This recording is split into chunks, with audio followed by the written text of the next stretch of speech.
আর চুইটা সাধারণত আমরা প্লেটের উপরেই দিয়ে থাকি। আচ্ছা, 2 পিস আর কি আমরা সাধারণত দিয়ে থাকি। 20 দেন না, 20 টাকায়? 20 টাকা 2 পিস এবং রসুন একটা? রসুন একটা দিই আচ্ছা। আমরা।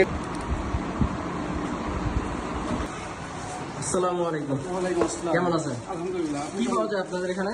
আমাদের এখানে চুই দিয়ে রসুন দিয়ে চুই ঝাল বানানো, আমরা ঝালমুড়ি মশলা বানাই।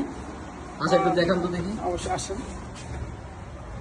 এটা হচ্ছে মশলা না? জি জি, আমাদের এটা রসুন দিয়ে রান্না করছেন চুই ঝাল? জি, চুই ঝাল আর রসুন একসঙ্গে দিয়ে আর কি। এটা খুলনা বিখ্যাত চুই ঝাল আর রসুন দিয়ে। কত পেঁয়াজ দিচ্ছেন? তারপর কাঁচামরিচ আছে। আচ্ছা, কাঁচামরিচ পরে আমরা শসা দেব অল্প করে।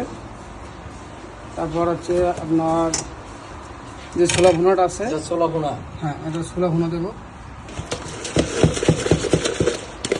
আসেন ঝালমুড়িটা আমরা খেয়ে দেখি। চুই ঝালে ঝালমুড়ি। এই যে ঝালমুড়িটা দেখেন কত সুন্দর। ক্লোজ দিয়ে একটু দেখো ঝালমুড়িটা। খেয়ে দেখি এখন কেমন লাগে ঝালমুড়িটা।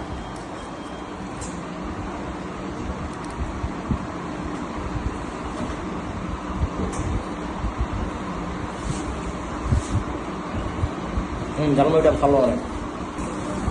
আচ্ছা, রসুন খেয়ে দেখি একটা। রসুনটা খেয়ে দেখি কেমন হয়েছে। রসুনটা অনেক সুন্দর সিদ্ধ হয়েছে।